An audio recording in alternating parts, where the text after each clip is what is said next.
कराची से खबर शामिल करेंगे। कराची की सड़कों पर पड़े गड्ढे ट्रैफिक पुलिस के लिए भी आजाब बन गए हैं।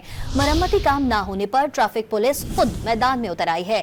बलोच कॉलोनी पुल पर पड़ा गहरा गड्ढा ट्रैफिक पुलिस के एहलकार मजदूरों के साथ मिलकर भर रहे हैं। मजीद जानते हैं डॉन न्यूज के नुमाइंदे आसिम खान से। जी आसिम खान, कराची के गड्ढे भरने के लिए अब ट्रैफिक पुलिस भी मैदान में उतर आई है।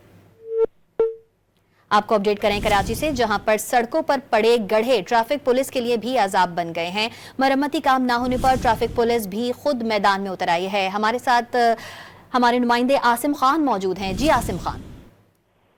ये शहर की सड़कों पर पड़े गड्ढे ट्रैफिक पुलिस के लिए भी अजाब बन गए हैं और देखा जा सकता है कि बलोच कॉलोनी पुल है जहां पर पड़े गड्ढे जो है ट्रैफिक की रवानी में बुरी तरह से मुतासर कर रहे थे, जिस पर आज ट्रैफिक पुलिस ने अपनी मदद आपके तहत मजदूरों को बुलाकर ये काम खुद किया है। देखा जा सकता है कि रेती बज्जी डालकर सीमेंट डालकर जो है खुद इसको अंजाम दिया जा रहा है। इसकी सबसे बड़ी वजह यह है कि शहरी हुकूमत इस सारे मामले में कहीं नजर नहीं आ रही है और सड़कों की बुरा हाल है, जिस पर ट्रैफिक पुलिस अब खुद मैदान में उतर आई है।